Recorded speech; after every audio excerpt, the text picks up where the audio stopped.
أعوذ بالله من الشيطان الرجيم بسم الله الرحمن الرحيم السلام عليكم ورحمة الله وبركاته Cumalarınız mübarek olsun cemaat. Dersimizni devam ettik. Bunda qarayım kıyamet teması devam etti. Tak, kişilerin kıyamet günündeki halleri. Kıyametni anladık ya, bunda sağ ol.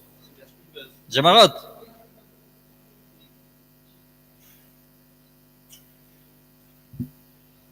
Aytagız, сөйлешүүнү токтотобуз да тыңлайбыз, иншалла. Һәм мында группалар бар. Кыямет күндәге кешеләрнең группалары бар. Һәм мында башлана гөнаһлы мусламаннарның хәлләре дия. Кыямет көндә гөнаһлы мусламаннарның хәлләре. Һәм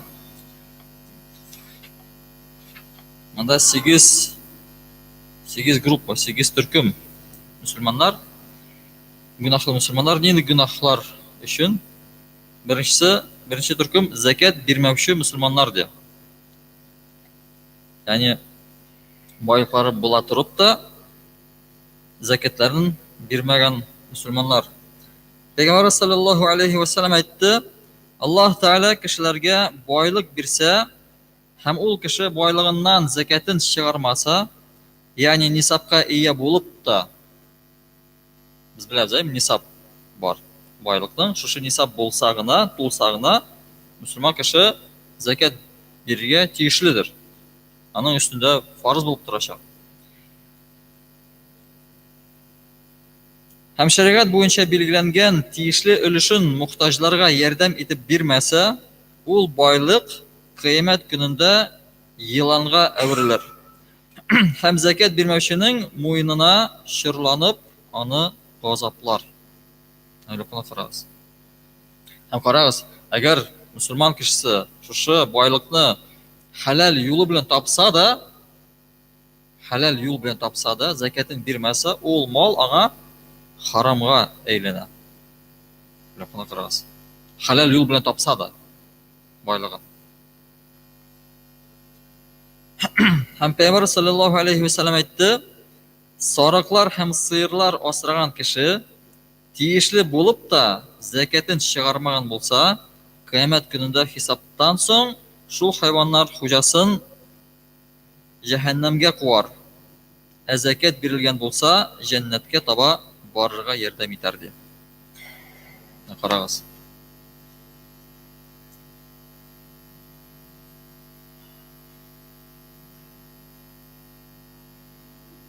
Һәм икенче төркем ул да тәкәббирләр, тәкәббир мусулманнар. Пәйгамбәр саллаллаһу алейхи ва саллям әйтте, кыямәт көнендә тәкәббирләр кырмыска зурлыгында кубарылыр. Бу дөньяда тәкәббир йөргән кешеләр кырмыска зурлыгында кыямәттә кубарылыр. Ягъни билеки булырлар. Һәм башка кешеләр аларны күрмичә аяклары белән типкәләрләр һәм тапарлар ди. Бераз бу дөньяда үзен зур итеп күрсәткәндә, кыямәттә ул билеки булачак. Аллаһ Тәала аны билеки артыр. Тәкәббирлеген генә түгел, үзен дә билеки артыр. Һәм өченче төркем ул да вәгъдәсендә тормаучылар. Бу да бик еш таратылган бер нәрсәкәй мусулман арасында да. Вәгъдәне бирәбез, ләкин вәгъдәбезне үтәмибез. Хәзер теге ни кебек, бер ширк кебек. Теге мусулманнар арасында гына түгел, без аны бүтән җирдә карарга тиешлебез. Балалар белән балалар без менә әти-әни һәм бала арасындагы да вәгъдә бар. Балалар нәрсәдер сорый, без ярар дибез. Әни вәгъдә бирәбез. Әмма ләкин сана нәрсә була? Без аны үтәмибез. Иншалла дип әйтмибез. Но монда беләсезме, иншалла дигән вакытта да эшләргә тырышырга кирәк ул эшне.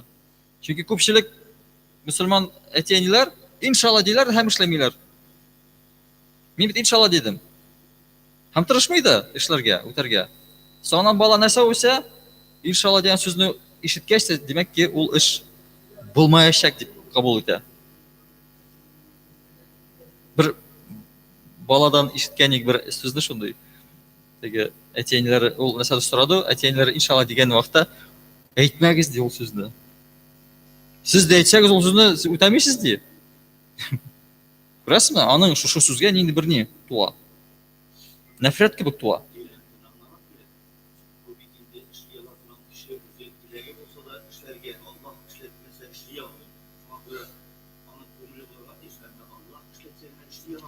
Юк, әлбәттә, әмма ләкин әгәр без әйтәбез икән, вәгъдә бирәбез икән, иншалла дип әйтәбез, әмма ләкин үтәргә тырышырга безнең өстебездәге бурыч.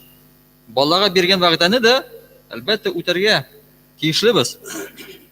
Аңа иншалла дигән сайын, иншалла әйтәбез, әлбәттә, Аллаһ теләсә булачак, булмаса булмаячак. Әмма ләкин без үзебезнең көчебезне түгәргә тиешбез. Шушы эшне эшләр өчен.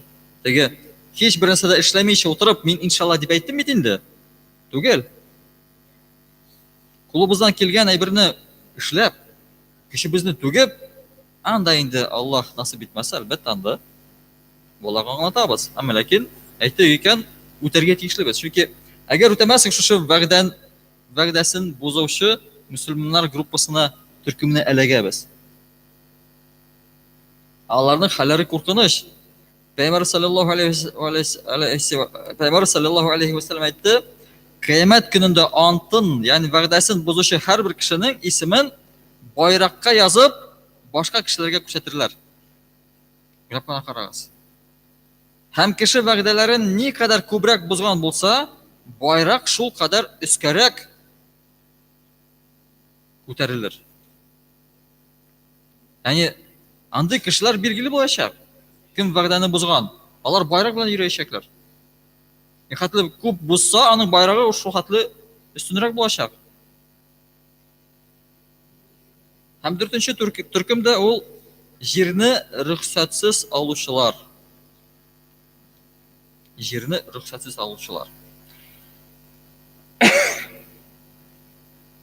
Һәм Пәйгамбәр саллаллаһу алейхи ва саллям әйтте, кем бер карыш кадәр булса да рөхсәтсез җир алса, кыямәт көнендә 7 кат җир астына төшерелер. Ягъни шәхси мөлк булып саналган җир буенча да, дәүләтнеке буенча да хөкем бер. Менә шундый ниләр күргәне бар. Мәсәлән, бакчалар, әйме? Җир бирелде, менә сызылды, менә синең җирең шул. Һәм халык күчерә. Анда юлга таба күчерә, күршегә таба күчерә. Ягъни рөхсәтсез җир ала. Бу да гунах. Җирне сату нинди хөкемдә була? Күп җирдә имамлар җирне саталар. Бер кешне җирне саталар 3000, 5000. Ансы мин белмим, аның өчен ниләр бар? Казыйлар бар. Хөкем чыгарыр өчен.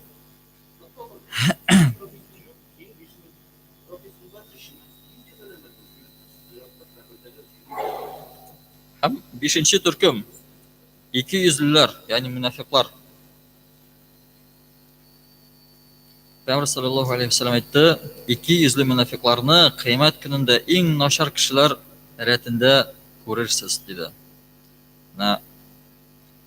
Мунафик иң куркыныч кеше. Без аны бик яхшы беләбез. Теге душманны белсәң беләсең син, менә ул душман. Әмма аның янына килмисең, аңардан ерак торасың. Әмма ләкин мунафикны син белә алмыйсың. Мунафик сиңа яхшылык теләми. Ул синең белән намаз укый, синең белән бергә эш эшли, синең дустың булып йөри. Һәм син белмисең кем икән ул. Иң куркыныч кеше мунафик. Ул синең белән бүген синең белән, иртәгә синең душманың белән. Шуның өчен иң начар кешеләр рәтендә күрерсез диде Пәйгамбәр саллаллаһу алейхи ва саллям мунафикларны. Һәм 6нчы төркем яшерен астыртын гына кеше сүзен тыңлаучылар. Peygamber sallallahu aleyhi ve sellem aytты, kim астыртын рәвештә кеше сөйләшкәнне тыңлап йөрсә, ягъни кеше белми синең тыңлаганны, ике кеше яки бер кешеләр сөйләшеп утыра, ә син аларны тыңлыйсың. Я ишек аркылы, я тәрәзә аркылы, астыртын гына, белгертмичә. Менә аларның кыямәт көнендә шул кешенең колагына бакыр тимер эретелеп салыныр. Алла сакласын.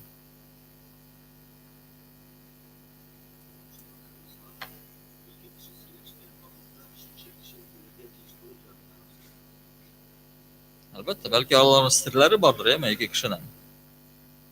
Сыр ул эманат. Әманәткә хыянат һәм аңа һөҗүм итү ислам шәригъ буенча ярамый. Җиденчесе дә байлыгы була торып, кешеләрдән садака сораучылар. Пәйгамбәрбез саллаллаху алейхи ва саллям әйтте, кем дөньяда акчасы була торып соранып йөрсә, кыямәт көнендә шул сорап алынган акчалары килеп битен тырнарлар. Андый кешеләр бик күп күренә. Теге кәсеп итеп алган кешеләр, шушы садаканы, акчаны сораучылар. Алар өчен ул кәсеп. Теге Пәйгамбәр саллаллаху алейхи ва саллям андый бер кәсепне сөймәде. Ул сораучыларны бик яратмады да. Сорап килгән кешегә дә ярдәм күрсәтте, әмма ләкин нинди ярдәмне күрсәтте? Эш бирә иде. Ничек малны казанырга була? Эш бирә.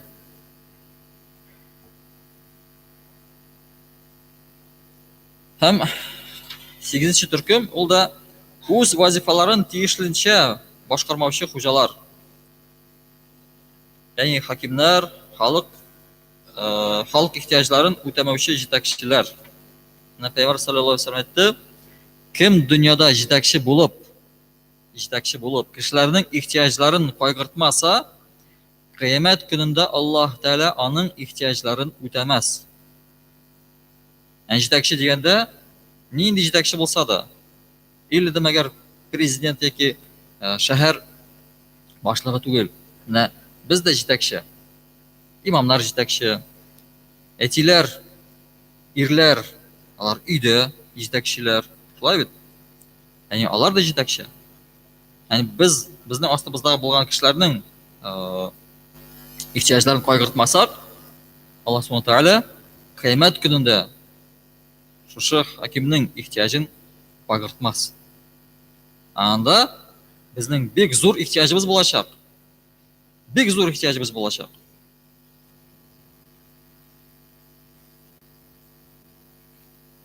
Һәм дәвам итәбез. Кыямәт көнендә Аллаһ Тәала игътибар бирмичә, нинди кешеләр белән бөтенләй сөйләшмичә аларга җәза бирер. Ягъни аларны тыңламас та. Кемнәрне? Гыйлемне яшерә торган галимнәр. Ягъни гыйлемнәре бар, әмма ләкин ул гыйлем белән бүлешмиләр.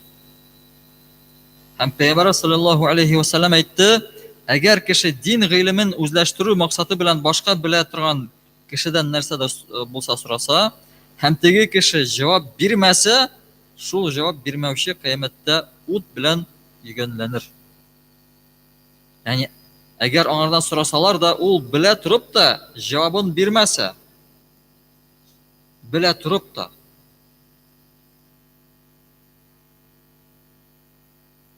Икенчесе, үз әйберләренең кимчекләрен күрсәтмичә яшереп алдап сатучы. Ягъни саткан, сәүдә белән эш иткән кешеләр, сәүдәгәрләр әйберләрен саткан вакытта әгәр кимчелеге булса, кимчелеген әйтеп сатырга тиешледер. Әгәр бер кимчелек була торып та, аны яшерсә, әйтмәсә, карагыз, Аллаһ Тәала андый кеше белән сөйләшмәс тә җәза бирәчәк. Тыңламас та. Шуның өчен һәр вакытта да бер әйбер саткан вакытта, әгәр кимчелеге булса, ул кимчелекне күрсәтергә кирәк, әйтергә кирәк. Әлбәттә, без уйлыйбыз, хәзер мин әйтсәм, аны бит теләгән бәягә сата алмыйсың. Әмма ләкин безгә ул акча кирәкме соң? Ахиратта ярай бу дөньяда артык 10 мең алуын алырсың, әмма ләкин ул 10 мең ахиратта сиңа ярдәм итәрме?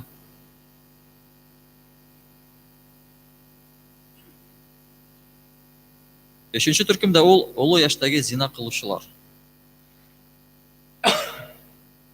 Карагыз, олы яшьтәге зина кылучылар. Әни ни өчен олы? Чөнки олы кеше инде ул ахиратка якынайган кеше. Яшьләр, әлбәттә, аларның каннары да кызу. Әмма ләкин монда олылар турында әйтә. Олы яшьтәге зина кылучылар. Алар белән алардан берсе дә Аллаһ Тәгалә тыңламас та. Һәм бишенче тәкәббер фәкыйрьләр ди. Күләп карагыз, фәкыйрь, тәкәббер фәкыйрь. Теге ике сүзне берләштереп булмаймы? Һәм фәкыйрь булсын да, һәм тәкәббер булсын да. Әмма ләкин берләшә. Анда фәкыйрьләр күренә, күргә була.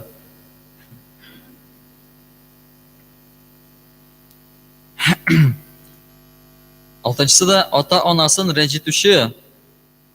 Карагыз, ата-ана хакын үтәмәүче кешеләр. Аларның хакларын түләп бетереп булмый. Беренчектә, ничек тырышсак та. Бер хадистә әйтелә бит, әгәр ди Ишанда, ярар, нидергә куркам. Дөрес әйтәм. Гомер буе аларның алдында аларның кырда гел хезмәт итеп ятсаң да, торсаң да, алар хакларын беренчектә үтәп булмас. Түләп бетереп булмас.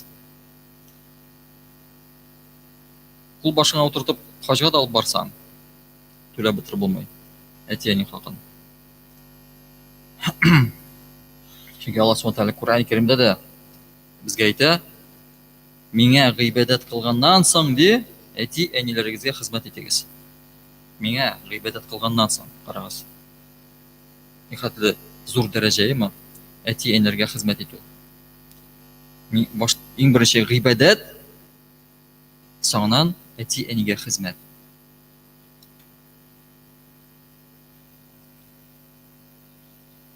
Һәм җиденчесе, ирләргә охшарга тырышкан хатын.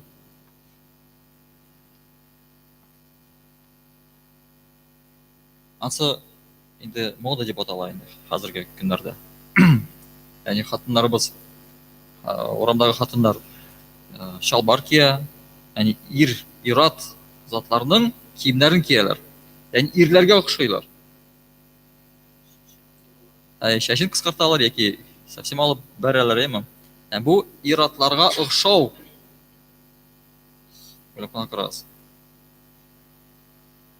Хәзер ирләр дә хатыннарга охшарга тырыша.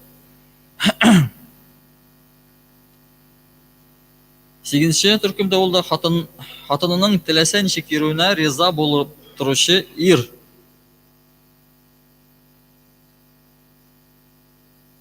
Яни хатынына һәм гаиләсенә карата җавапсыз булган ирләрдер. Яни әгәр ирнең хатыны гөнаһлар кыла икән, инде булса да, һәм ир кеше шуңа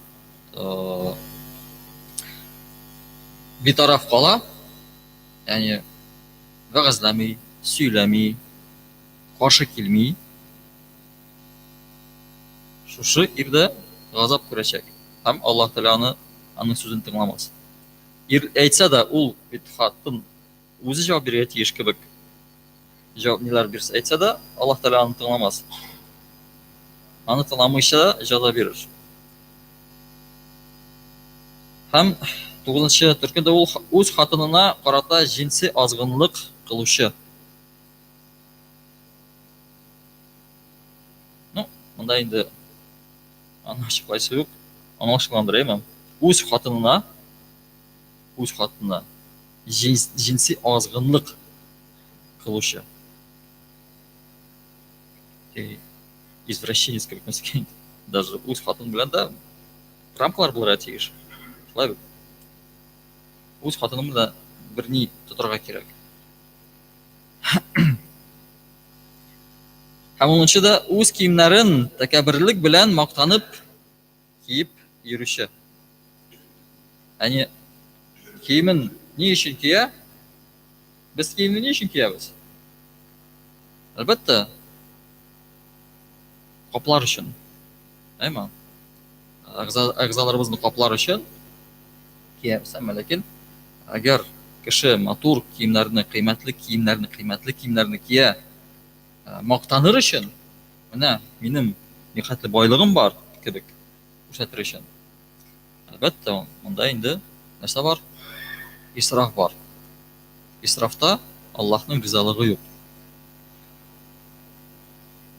Һәм тәкәббер кеше, күпме укыйбыз, әйме, бөтен җирдә тәкәббер дигән кешеләр гел газап ичендә.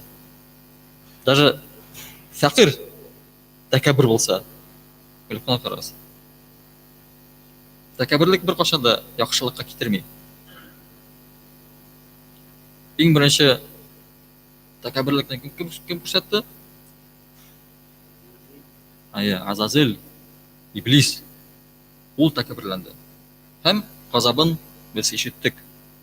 Мәлгун булды, Аллаһ Тәгалә ләгънәтләде. Һәм җәннәттән куылды.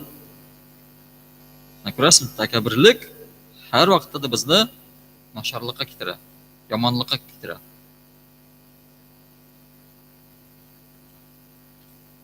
Һәм менә тәкъва мөселманнарның хәлләре. Тәкъва мөселманнар. Менә тәкъва мөселман ул кем? Ул рухи мәгънәдә якын булган, Аллаһка якын булган кеше. Яни аның газабыннан куркып, гөнаһларга якын килмәүче. Ул үз үзен гөнаһлардан саклый. Ул Аллаһның газабыннан курка. Шуның өчен ул якын да килми гөнаһларга. Ул ясамый гына түгел, ул якын да килми. Гөнаһлы әйберләрдән һәр вакытта да үз үзен ерак тотырга тырыша. Якын килми. Ни өчен? Чөнки әгәр якын килсә, гөнаһ янына, гөнаһлы әйберләргә якын килсә, кеше үтәргә мөмкин ул гөнаһны. Аллаһ Субханаһу Тәгалә дә Куръан Кәримдә һәр вакытта әйтә, якынлашмагыз ди. Гөнаһларга якынлашмагыз. Ул burada әйтми, ясамагыз шушы гөнаһларны. Якынлаймагыз, килмәгез якын.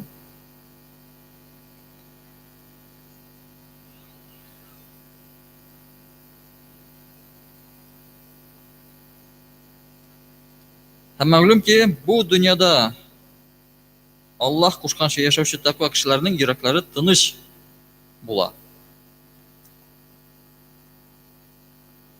Анда бер генә курку бар. Аллаһның газабыннан курку бар. Бу дөньядан аның куркуы юк. Чөнки ул бирелде, Аллаһка тапшырды үз тормышын. Һәр нәрсә Аллаһтандыр. Куркыныч берәр булса да, аның өчен ул Аллаһтан. Ул куркмый. Чөнки Аллаһ Субханаһу Тәгалә кутси хадисләренең берсендә дә әйтә безгә: "Мин адам баласының йөрәгенә бер юлы ике курку урнаштырмыйм" диде. Әгәр миннән курыкса, башка бер кемдә бер нәрсә дә аны куркыта алмас. Әгәр миннән курыкмаса, аның йөрәгенә мәхлуклардан куркуны урнаштырырмын диде. Күрәсезме? Ике курку бер юлы булмай ди. Кешенең йөрәгендә. Я ул Аллаһтан курка, я бу дөньяда кешеләрдән курка.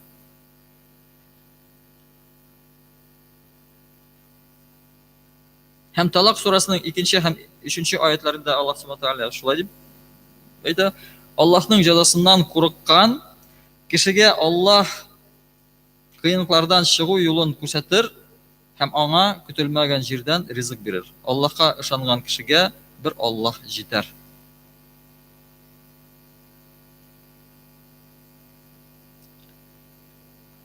Һәм күрәсезме?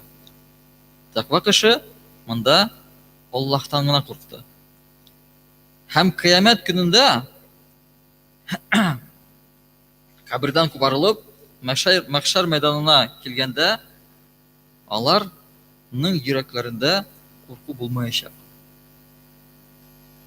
Алар анда тыныч булырлар, тыныч торырлар. Башка кешеләр курыкса, алар курыкмас. Алар бу дөньяда Аллаһтан курыктылар. Ә мәхшәрдә Аллаһ Тәгалә бөтен кешеләрне җыйганда, үз алдына бастырганда, аларның йөрәкләрендә анда курку булмас. Алар тып-тыныч булырлар. Күрәсезме? Ә кем монда Аллаһтан куркмады, мәхшәрдә бик нык куркыныч көтә аларны. Бик нык куркыныч көтә. Без аны ничек әйтим, күз алдыбызда да китерә алмыйбыз, нинди курку ул. Монда күпме без куркабыз. Безнең өчен бик куркыныч әйберләр бар. Әмма ләкин чагыштырып булмый. Мәхшәр мәйданындагы куркынычы белән чагыштырып булмый. Ул теге диңгездәге бер тамчы кебек. Монда безнең иң куркыныч әйбер нәрсә булса, ул бер тамчы гына кебек. Вот исегезгә төшерегез, нәрсәдән сез куркасыз бик нык иттереп. Ул бер генә тамчы булачак. Мәхшәр мәйданындагы куркыныч хисеннән бер тамчы гына булачак.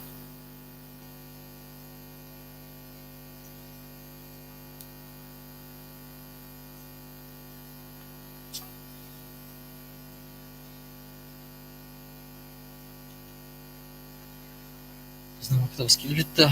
Inshaalloh, mana shu taqva kishilar kebek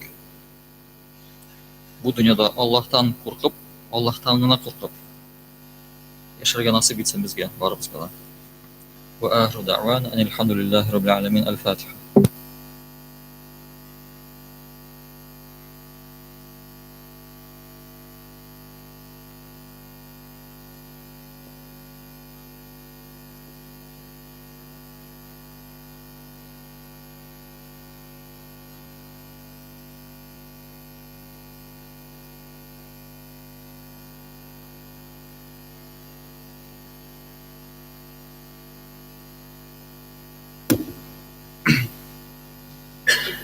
الله أكبر الله أكبر الله أكبر الله أكبر أشهد أن لا إله إلا الله أشهد أن لا إله إلا الله أشهد أن محمد رسول الله أشهد أن محمد رسول الله حي على الصلاة حي على الصلاة حي على الفلاح حي على الفلاح الله أكبر الله أكبر لا إله إلا الله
الله أكبر الله أكبر الله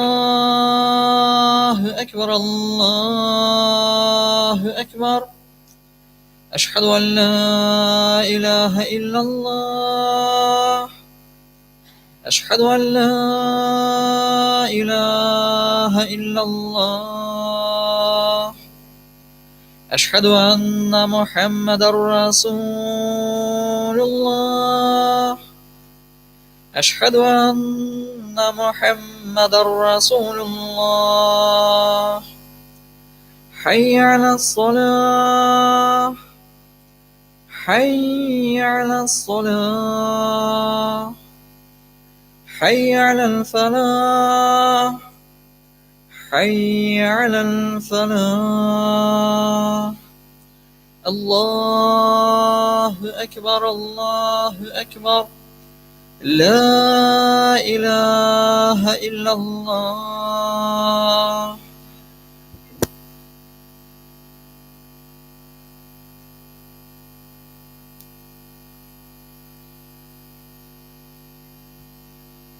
الحمد لله الذي هدانا للإيمان والإسلام وجعلنا من أمة محمد عليه الصلاة والسلام وفضل الجمعة على سائر الأيام أشهد أن لا إله إلا الله وحده لا شريك له شهادة مصيلة إلى دار السلام وأشهد أن محمدا عبده ورسوله سيدنا الأيام صلى الله تعالى عليه وعلى آله وأصحابه البررة الكرام خصوصا منهم على أبي بكر الصديق وعمر الفاروق وعثمان ذي النورين وعلي المرتضى الإمة رضوان الله تعالى عليهم أجمعين أما بعد أيها الناس أوصيكم بالتقوى الله عز وجل ونفسي أول بالتقوى الله الحمد لله الحمد لله الحمد لله رب العالمين والصلاة والسلام على سيدنا محمد وعلى آله وصحبه أجمعين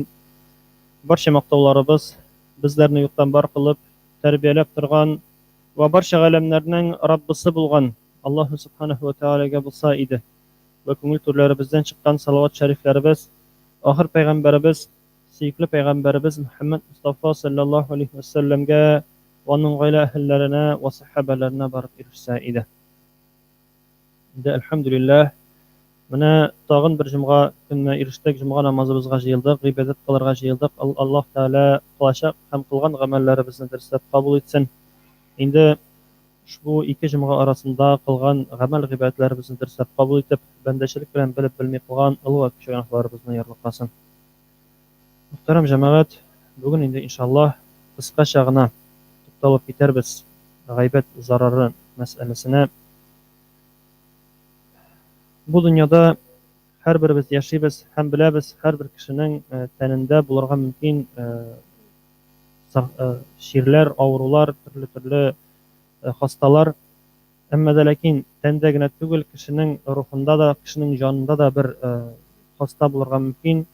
Ul da bo'lsa kishilar turunda nachar o'y fikr yuritib, kishilar turunda nachar so'zlar so'ylav, ham endi bizning aytganda shariat termini bilan aytsak, g'aybat so'ylav, g'aybat zarari. O'sha gunohlar, o'sha g'aybat gunohlari, endi o'sha g'aybat shiri bizning qalbimizni qaraltib, qalbimizni og'ruga keltira. Buni biz anlarga tiyishmiz, ham endi o'sha zararga, shuning zararini biz qiyomat kunida bigrak taqoti ko'rashakmiz, uning zararına duchor bo'lashakmiz. Alloh saqlasin. Islom olimlari g'aybatni til afati bilan bo'lgan gunoh bilan baylilar, ya'ni til afati bilan baylilar. Bugungi kunda o'sha afat, o'sha g'aybat bizning orada bitni taralgan, yesh taralgan. Ham shariat bo'yicha g'aybat ol kimningda bo'lsa kimchilagan, o'zi sening yonda bo'lmaganda nachar sifatlarin сөйләү. Әгәр дә аның турында сөйләгәндә аңа ошамаса, үзе булмаганда аның турында сөйләвен ишетеп аңа ошамаса, бу инде гайбәттән шутлана. Һәм инде кызганычка каршы бүгенге көндә күпләребез шушы гайбәтне, шушы зарарны зур гынахка шутламый. зур гөнаһка санамый, янәсе мин бит нәрсә аклана, мин бит дөресен әйтәм. Ул нәрсә эшләгән, шуны әйтәм бит дип алар инде акланалар. Әмма дә ләкин безнең Аллаһ яратучыбыз Аллаһ Субханаһу ва Тәгалә бу гамәлне олы гөнаһлардан шутлады һәм пычрак җиренгеч гамәлләр рәтенә кертеп, китабыбыз Коръән Кәримдә гайбәт сөйләүчене мәйет итен ашау белән чагыштырды. Үзебезнең кардәшебезнең итен, туганыбызның итен ашау белән чагыштырды. Бу аятны инде Коръәндә карый алачаксыз, әгәр дә кирәк булса, иншааллах. Ул берничә урында әйтелгән һәм инде хәдисләргә тукталып китербез. Хәдисләрдә дә еш кына бу мәсьәләләрдә Пәйгамбәребез кисәтеп, кат-кат кисәтеп, гайбәтнең пычрак бер гамәл икәнен кисәтеп безне әйтә. Һәм инде шушы кеше кимчелекләрен барлап, тел шайкауны кайбер галимнәр инде Коръәндә мәйет итен ашау белән чагыштырса, Аллаһ Тәгалә галимнәребез сасыган үләксә итен ашау белән чагыштыралар шулай ук. Шуңа күрә тегесен карасак та, монысын карасак та җиренгеч бер гамәл. Безнең бүгенге көндә әйтсәләр, менә кеше итен ашый дисәләр, Алла сакласын, без җирәнәбез шулай бит. Бу җиренгеч бер гамәл. Әмма дә ләкин үзебез үз чиратында бу гайбәт мәсьәләсенә без салкын карыйбыз. Бер көн күрештә киң таралган, шуның хәтле зур гөнаһ булмаган сыман итеп, бик салкын карыйбыз кызганычка каршы. Бик сирәкләребезнең генә көченнән килә гайбәттән яраклашу, гайбәттән читләшү. Шуңа күрә инде без бу мәсьәлә өстендә, үзебез өстендә эшләргә тиешлебез һәрберебез. Һәм теге кемнәрдер әйтмешли, аңлауын аңлыйбыз да бит диләр бит кайберләр бит. Әмма дә ләкин тел тик тормый диләр, шулай бит. Һәр көнне күршебез турында да, туганыбыз турында да начарлыклар сөйләргә яратабыз. Шуңа күрә инде без һәр көнне үзебезгә анализ ясап бу мәсьәлә буенча эшләргә тиеш. Һәм инде каян белергә соң, синең сөйләгән сүзең гайбәтме, юкмы? Каян аңлый алабыз бу сүзләрнең гайбәттән киткәнме, юкмы икәнен? Һәм инде әйткәнебезчә, әгәр дә шушы әйткән сүзләребезне безнең кемгә әйтүчебез әйтгәндә, мин берәрсе турында әйтсәм, ул кеше ишетеп, миңа үпкәләрлек булса, бу сүзләр аңа ошамастай булса, димәк бу гайбәт. Димәк, син гайбәт сөйлисең, шушы зур бер гөнаһны эшлисең, Алла сакласын. Һәм белгәнебезчә инде шушы үләксә итләрен, агулы итләрне ашаудан безнең тәнебез агуланса, шушы гайбәттән безнең җаныбыз агулана, безнең җаныбызга, рухыбызга дип әйтик, бер зур бер авыру булып тора. Һәм безнең яман шеш турында ишеткәнебез бар, яман шешнең тәндә булганын соң гына беләләр. Башта йөриләр, берни булмагандай, әмма дә ләкин белгәндә соң була, аның өченче, соңгы стадиялары иткән була һәм аны давалавы бик авыр була. Һәм шуның белән чагыштыра галимнәребез шушы гайбәтне тәннең яман шеше белән, монысы җандагы яман шеш булып чыга инде.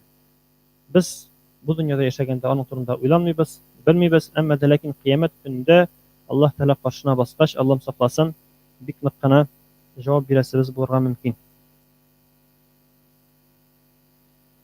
Һәм шушы шир синдә барлыгын ничек белергә дигәндә, теге гайбәттән икәнен аңлашылды. Әгәр дә шамаса, синең сөйләгәнең бу гайбәт. Әмма дә ләкин шушы гайбәт шире синең күңелеңдә бармы, юкмы икәнен каян белергә дигәндә, галимнәребез аңлата. Әгәр дә шушы гайбәт сөйләгәндә синең җаның рәхәтлек таба икән, кеше турында начарлык сөйләгәндә синең җаның рәхәт була икән, сөйгенәсең икән шундан, димәк, син шушы шир белән ширлисең. Синең күңелеңдә шушы авыру. Әмма дә ләкин мөхтәрәм җәмәгать, шунысын да әйтергә кирәк, кем турындадыр гайбәт сөйләү генә түгел, хәтта шушы гайбәт сөйләгәнне тыңлау да гөнаһлардан чутлана. Һәм шушы сөйләгән сүзләребез аркасында, шушы сөйләгән гамәл гыйбәтләребез шушы гайбәт аркасында шул кешегә язылачак. Без шушы савапларыбызны югалтачакбыз, кылган гамәлләребезне югалтачакбыз. Һәм инде Хәсән әл-Басри исемле галим үзе турында гайбәт сөйләгәнен белгәч, аның турында гайбәт сөйләгәннәрен ишеткәч, нәрсә эшли торган иде? Ул гайбәт сөйләүчеләргә хат яза торган булган. Һәм хатында Минем хакта гайбәт сөйләгәнсез икән, шулай булгач, савапларыгызның бер өлеше хәзер миңа бирелде, гөнаһларымның бер өлешен дә сез үз өстегезгә алдыгыз. Шуның өчен шушы бүләк һидаямны кабул итеп алуыгызны үтенәм ди. Ягъни шушы гайбәт сөйләгәннәр өчен аларга бүләкләр дә җибәрә торган булган әле, хат белән бергәләп. Һәм бер караганда безгә дә бүгенге көндә бер үрнәк. Сүздә юк инде гайбәт сөйләргә ярамый, без гайбәттән тыелырга тиеш. Әмма дә ләкин әгәр дә безнең турыда гайбәт сөйләгәннәр икән, үпкәләп, ачуланышып, кәефләрен төшереп бирергә түгел, бер караганда хәтта кичинәсең, ярар, иншаллаһ, кыямәт көнендә бәлкем иншаллаһ аның саваплары миңа булыр дисең. Ә инде әгәр дә гафу да итә белсәк, гафу итү мәсьәләләре инде бөтенләй икенче мәсьәлә, бүгенге темага кагылмый, әмма дә ләкин ансы буенча да әйтеп китик. Әгәр дә инде гафу да итә белсәк, бәлкем Аллаһ Тәгалә тагы да зуррак бүләкләр белән бүләкләр. Шуңа күрә инде безнең өстебездә үпкәләп йөрү түгел, без мөэминнәр, без мөселманнар, без тату яшәргә тиешлебез, ярар, ул кардәшебез инде ялгышкан, безнең турыда начар сөйләгән, ярар, нишләтәсең? Аллаһ Тәгалә үзе кичерсен гөнаһларын дисең дә, үпкәләп йөрмәскә. Монысы инде бөтенләй камил дәрәҗәгә ирешү дип әйтик инде. Ә инде бу гыйлем иясе сыман шулай дип карасаң да, ансы да инде бер җиңеллек дигәндәй. Иң мөһиме үпкәләп, анда рәнҗеп, бер-беребезгә рәнҗеп йөрмәскә.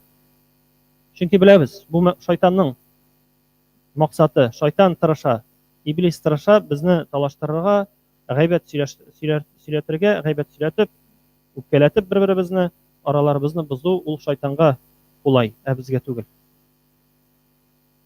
Имам Шагърани дигән ислам галиме белдерүенчә, инде кыямәт көнендә гамәл дәфтәрләрен кулга алганнан соң кайбер кешеләр әйтерләр: "Я Раббым, кайдасың минем укыган намазларым, тоткан уразаларым, биргән садакаларым, нишләп аларның саваплары язылмыйча калган?" дилгәч, Аллаһ Субханаһу ва Тааля җавап итеп аларга әйтер ди: "Сез кылган изге эшләрегезнең барысы да гамәл дәфтәрләрегездә язылып барган иде, әмма дә ләкин сез аларны саклый алмадыгыз, гайбәт сөйләвегез аркасында савапларыгыз сез сөйләгән кешегә күчте" дип әйтелә. Сүздә юк инде бу Имам Шагърани аны үз сүзеннән алып әйтмәгән, инде Коръәннән чыгып, хәдисләрдән чыгып, шушы сүзләрне безгә җиткергән. Шуңа күрә тагын бер кат бу мәсьәлә буенча әйтәсе килә, сак булыйк, гайбәт сөйләүдән тукталыйк. Хәтта ул кешегә карата ничек кенә безнең нәфрәтебез булса да, ничек кенә аны фаш итәсебез килсә дә, без инде тыелып калырга, үзебездә көч табарга тырышыйк. Әгәр дә савапларыбызның кимүен теләмәсәк, кыямәт көнендә банкрот калуыбызны теләмәсәк. Шулай итеп, инде алда әйтелеп киткәннәрдән карасак, шушы гайбәт сөйләүнең нәтиҗәсе бик аныч. Һәм инде әйткәнебезчә, тагын бер кат искә төшереп китәм, гайбәт сөйләүче генә түгел, ә аны тыңлаучы да гөнаһлы була, гайбәт сөйләгәнне тыңлау да харамнан шутлана, һәм Пәйгамбәрбез саллаллаһу алейһи ва саллям әйтте: "Гайбәт сөйләүче белән аны тыңлаучының гөнаһлары уртактыр", ягъни бер төрледер. Шуңа күрә без инде һич югы ким дигәндә гайбәт сөйләгән урынын китергә тиеш. Инде иң яхшысы аны туктата белсәк, туктата алсак, тагы да яхшырак булыр иншааллаһ.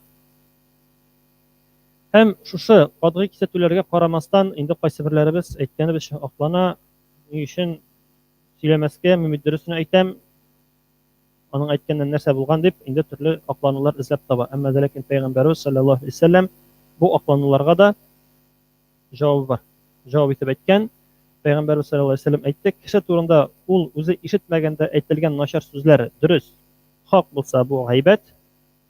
Әгәр дә инде дөреслеккә туры килмәй икән, дөрес түгел икән, монысы инде бохтан, ягъни яла ягу. Шулай булгач, дөресен сөйләсәң дә гайбәттән китә." Инде галимнәребез белгәнебезчә бер төрле очракта гына рөхсәт итә начарлыгын сөйләргә, әгәр дә ул анда ничек дип әйтик, мошенник икән дип әйтик инде безнеңчә әйткәндә бит. Зур урлаулар урлый икән, кешене алдалап, анда аның имуществосына, аның мал-мөлкәтенә зыян китерә икән, яки кеше үтерүче икән, яки башка шундый зур гөнаһлар эшләп йөри икән алдалап, ул вакытта инде без исәтергә тиешлебез.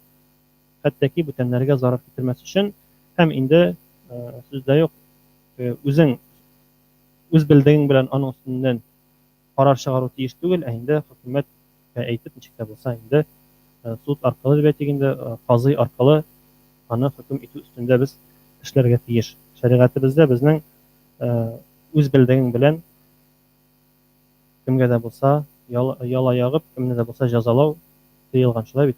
Без бу эштән читтә барырга тиешлебез. Һәм Пәйгамбәрбез Мөхәммәд Мустафа саллаллаһу алейһи ва сәлләм мөбарәк хәдисендә болай дип әйтә: "Дөрестән дә бик күп кеше тәмуг утына зина кылу һәм гайбәт аркасында эләгер. Ике аяк һәм ике ирен арасындагы әгъзаларыгызны гөнаһтан сакласагыз гына, сезгә җәннәт вәгъдә ителә ала." Һәм Пәйгамбәрбез саллаллаһу алейһи ва сәлләм шулай ук бер икенче хәдисендә әйтә: "Җәһәннәм әһелләренең күпчелеген хатын-кызлар тәшкил итәр һәм шуларның зур өлеше нәкъ менә гайбәт гөнаһын кылу сәбәпле тәмуг җәзасына дучар булыр" дип хәбәр бирә. Көннәрдән бер көнне Пәйгамбәрбез саллаллаһу алейһи ва сәлләм сахабалары белән мәчеттә утырганда, аның янына, алар янына килеп керә бер кеше һәм инде шушы кеше керер алдыннан Пәйгамбәрбез әйтә: "Хәзер бирегә киләчәк кеше җәннәт әһеледер" дип әйтеп куйган була. Һәм ишектән инде бер гади генә ир-ат керә, ир кеше керә, мәчеттә утыралар һәм инде мәчеттән чыкканнан соң сахабаларга бит кызык, аларның беләсе килә, безгә дә шулай дисәләр, без дә кызыксыныр идек, шулай бит. Чыккач, мәчеттән чыккач, шушы сахабалар шушы ир янына килеп сорыйлар. Кызыксыналар, синең җәннәткә кертердәй нинди гамәлең бар? Җәннәткә кердәй нинди гамәлең бар дигәч, теге ир-ат әзрәк уйга батып кала, бер кавымнан соң уйлап торганнан соң җавап итеп: "Әллә ни зур гамәл кылганнарым юк, әмма шунысын гына әйтә алам, мин башкалар турында беркайчан да начар сөйләмим, алай гына түгел, хәтта начар уйлар да уйламыйм" дип җавап бирә. Менә бу инде калбнең чисталыгына да бер үрнәк булып тора. Без хәтта сөйләмәү генә түгел, начар уйламаска да тырышырга тиеш. Ә моның өчен сүздә юк. Без үз өстебездә эшләргә тиеш, үзебезне үзебез дәваларга тиеш. Әйткәнебезчә, гайбәт ул шир булса, һәрбер ширнең дәвасы бар, һәрбер ширнең шифасы бар. Шуңа күрә без дә инде үзебезне Пәйгамбәрбезнең хәдисләре белән, Коръән Кәрим белән үзебезне дәваларга, шифаларга тиешлебез. Шушы очракта гына иншаллаһ без гайбәттән кутыла алырбыз. Ә инде әгәр дә шу алда әйтелгән чанда яра нәрсә булган дип йөрсәк, ул вакытта беркайчан да кутыласы түгел.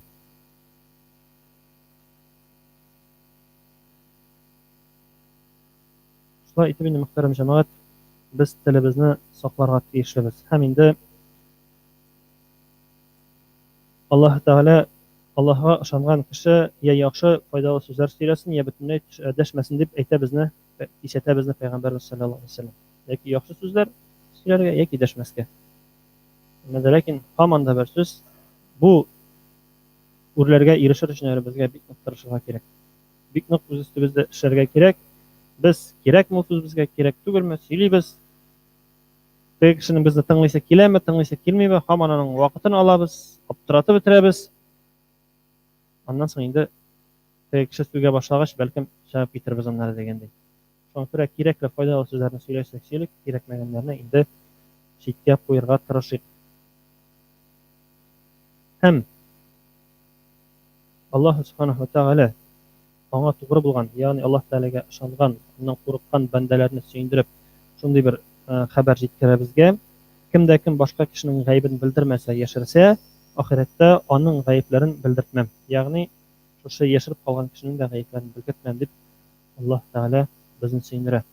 Әмма дә ләкин, мөхтәрәм җәмәгать, менә бу гаепләрен белдертмәм дигәндә, әле бүген дә Йосыф хәзрәт Дәүләтшин беләбез бит инде, ул бик матур гына өзек җибәргән иде. Анда шушы гаепләрне яшереп калдыру турында шулай бер киңәш бар иде. Ягъни Аллаһ Тәгалә синең яшерен кылган гөнаһларыңны кичерермен дип әйтә. Ягъни каплармын дип әйтә. Әмма дә ләкин аның өчен безгә үзебезгә аны капларга кирәк. Ягъни төннәрен син бер гөнаһ кылсаң, аннары көндезен чыгып сөйләп бирсәң, менә мин шулай эшләдем, болай эшләдем, менә шул гөнаһны эшләдем дип сөйләп бирсәң, ул гөнаһың Аллаһ Тәгалә кичермәячәк. Чөнки инде аны бөтенесе белде. Бөтенесе белгәч, уже Аллаһ Тәгалә кичерми. Шуңа күрә беренчедән кеше турында начар сүзләрне яшереп, үзебезнең ахирәттә гамәлләребезне яшерү өстендә эшләргә тиеш, без тырышырга тиешлебез. Һәм инде нинди дә булса гөнаһ эшләдек икән, ялгышлык белән уйламыйча дип әйтик инде. Без барыбыз да ялгышабыз. Ул гөнаһны сөйләп бирергә түгел, Аллаһ Тәгаләдән кичерү сорарга да, бүтән ул гөнаһка әйләнеп кайтмаска тиешбез һәрберебез дә. Әйткәнебезчә, бүгенге көндә безне шайтан вәсвәс кыла, иблис безне катырта, ә инде Аллаһ Тәгалә безне кисәтте, ул безнең ачык дошманыбыз диде. Шуңа күрә сак булыйк, сакланыйк, аның вәсвәсәсенә бирелүдән тыелыйк иншааллаһ. Аллаһ Тәгалә һәрберебезнең калбыбызны чистартып, җаннарыбызга тынычлык, иминлек, бәрәкәт биреп, сихәт биреп, шифа биреп, иншааллаһ бу дөньяда чын mümin, musulman bulup Allah Teala'ya inanıp, ышанып, аңа таянып, гыйбадәт кылып яшәүебезне Аллаһ Тәала үзе насыйп итсен дә, инде иншаллаһ үзенең вәгъдә кылган җәннәтләренә кереп, бергә-бергә очрашып, сөенешергә, менә бит шулай итеп җомга намазларында утырган идек, вагызлар тыңлаган идек, дуалар кылган идек. Аллаһ Тәала Аллаһа шөкер дуаларыбызны кабул итте. Аллаһа шөкер менә җәннәттә очраштык дип, туганнарыбыз, якыннарыбыз һәм бергәләп инде һәрберебезгә очрашырга Аллаһ Тәала насыйп итсен. بارك الله لنا ولكم في القرآن العظيم ونفعنا وإياكم بالآيات والذكر الحكيم إنه هو الغفور الرحيم الجواد الكريم العلي العظيم السميع الدعاء.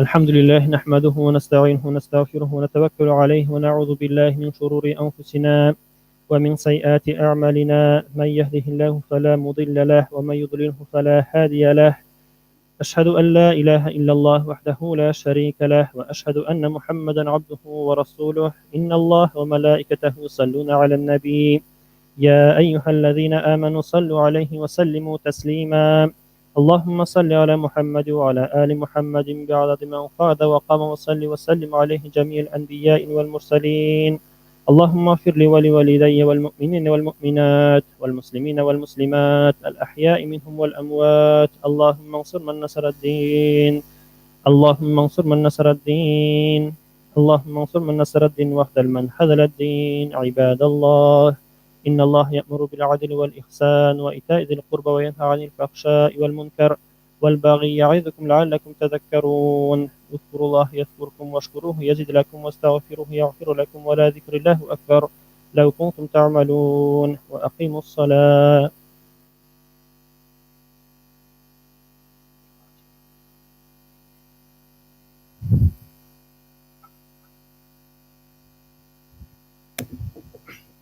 الله أكبر الله أكبر الله أكبر الله أكبر أشهد أن لا إله إلا الله أشهد أن لا إله إلا الله أشهد أن محمد رسول الله أشهد أن محمد رسول الله حي على الصلاة حي على الصلاة حي على الفلاح حي على الفلاح قد قامت الصلاة قد قامت الصلاة الله أكبر الله أكبر لا إله إلا الله. Safların tigizleybiz, tığızlıyız. Boş orunlarını kaldırmıyoruz. Tüzüklendiremiz. Fatiha suresinden sonra amin sözün işten gene aytamiz. Cuma namazı tarafat farz.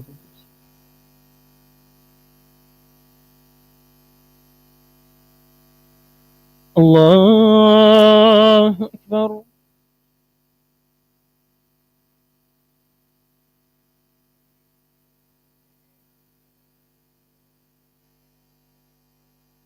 الحمد لله رب العالمين الرحمن الرحيم مالك يوم الدين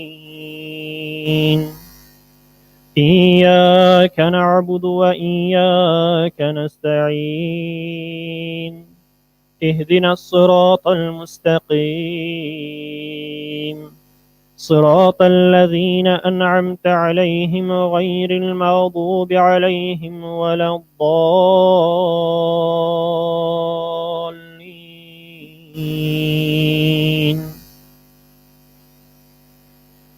إنا فتحنا لك فتحا مبينا ليغفر لك الله ما تقدم من ذنبك وما تأخر ويتم نعمته عليك ويهديك صراطا مستقيما وينصرك الله نصرا عزيزا هو الذي أنزل السكينة في قلوب المؤمنين ليزدادوا إيمانا مع إيمانهم ولله جنود السماوات والأرض وكان الله عليما حكيما. الله أكبر.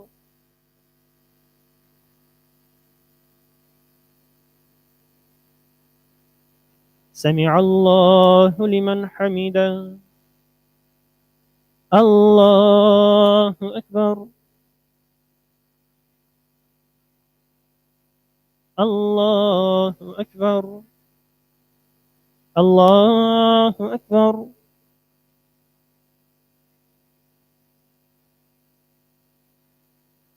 الله أكبر. الحمد لله رب العالمين الرحمن الرحيم مالك يوم الدين إياك نعبد وإياك نستعين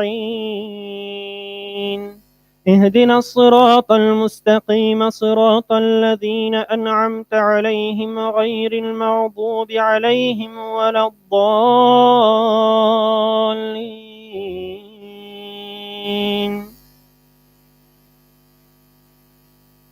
ويل لكل همزة لمزة الذي جمع مالا وعدده يحسب أن ماله أحلده كلا لينبذن في الحطمة وما أدراك ما الحطمة نار الله الموقدة التي تطلع على الأفئدة إنها عليهم مؤصدة في عمد ممددة. الله أكبر.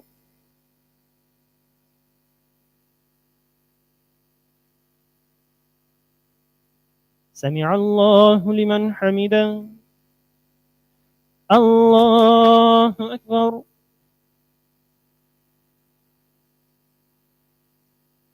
الله أكبر. الله أكبر.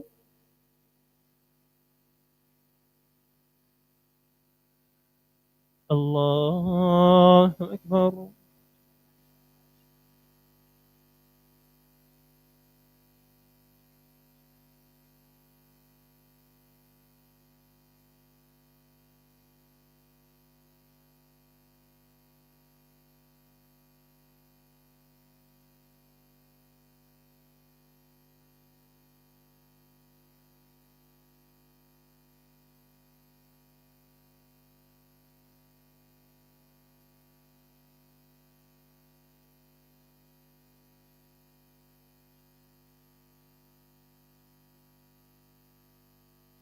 السلام عليكم ورحمة الله. السلام عليكم ورحمة الله.